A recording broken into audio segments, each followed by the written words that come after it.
అందరికీ నమస్కారం.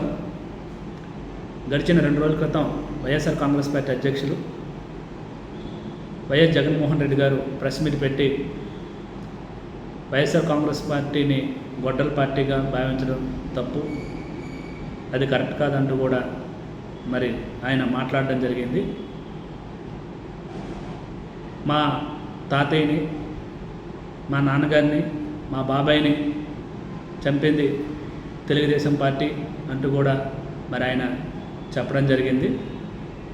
ఆయనగా మరి తెలుగుదేశం పార్టీ తరపున సూటిగా మేము అడుగుతున్నాం, గడిచిన వైసీపీ ప్రభుత్వం 5 సంవత్సరాలు ఏదైతే మీ బాబాయ్ హత్య ఉందో మరి దాంట్లో కీలకమైన పాత్ర అవినాష్ రెడ్డి ఉన్నారంటూ కూడా ఆ రోజు భారత స్వతంత్ర సంస్థ అయినటువంటి సిబిఐ చెప్పడం జరిగింది. మరి ఆ సిబిఐని ఆ రోజు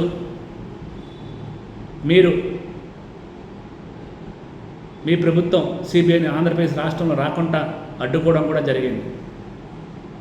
ఎందుకు అడ్డుకున్నారు? ఎందుకు మీ బాబాయ్ హత్య పైన ఎందుకు గత 5 ఏళ్ళు మౌనంగా ఉన్నారు?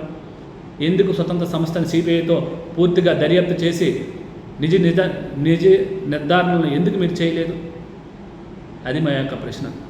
ఇంకోటి, ఏదైతే మీ బాబాయ్ చనిపోయారో, చనిపోయిన తర్వాత మొదటగా కాలు జారి పనిపోయారని చెప్పడం జరిగింది. తర్వాత గుండెపోటు ద్వారా మరణించారని చెప్పడం జరిగింది. మళ్ళీ తర్వాత నారావారి రక్త చరిత్ర అంటూ కూడా సాక్షి పేపర్లో మెయిన్లో హెడ్డింగ్ ద్వారా మరి మీరు కూడా వేయడం జరిగింది.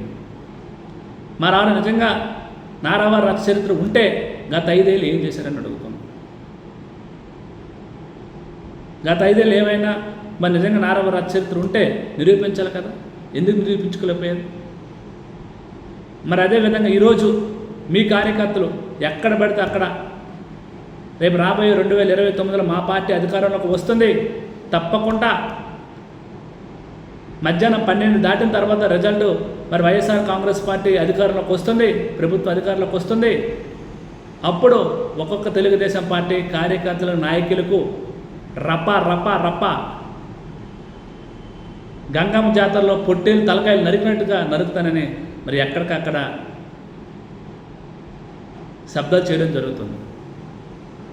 మీరు కూడా చాలా ప్రెస్ మీట్లో మరి దాన్ని అది తప్పు అలా అనకండి అని మీ కార్యకర్తలకి మీరు బుద్ధి చెప్పాలి, మీరు చెప్పలే.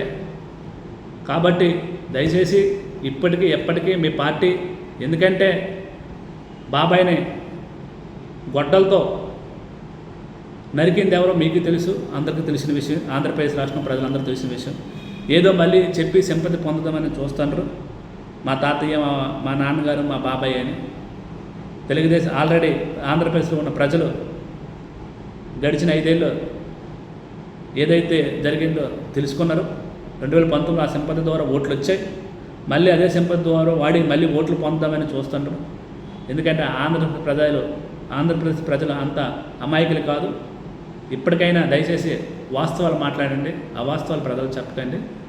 మీ సొంత చెల్లి అయినటువంటి వైఎస్ వివేకానంద రెడ్డి సొంత కూతురైనటువంటి మీ కజిన్ చెల్లి అయినటువంటి సునీత రెడ్డి గారు కూడా బయటకు వచ్చి మరి ఓపెన్గా అవినాష్ రెడ్డి ఈ హత్యలో క్రియాశీలకంగా ఉన్నారని ఆ రోజు కూడా చెప్పడం జరిగింది. కాబట్టి ఎదుటోళ్ళ మీద లేదా వేరే మీద చంద్రబాబు నాయుడు గారు తెలుగుదేశం పార్టీ పైన ఇంకా ఈ యొక్క ఏవైతే ఉన్నాయో హత్య రాజకీయాలు తోసేద్దాం అనుకుంటే ఎట్టి పరిస్థితుల్లో జరుగు, ప్రజలు గమనిస్తారు. వాస్తవాలు ప్రజలు చెప్పండి, అప్పుడు మిమ్మల్ని ఎవరైనా మెచ్చుకుంటారు తప్ప ఎటువంటి అవాస్తవాలు మాట్లాడిన కూడా ప్రజలు దీన్ని వీక్షించాలని కూడా మరొకసారి మీకు తెలియజేసుకుంటున్నాను తెలుగుదేశం పార్టీ తరపున.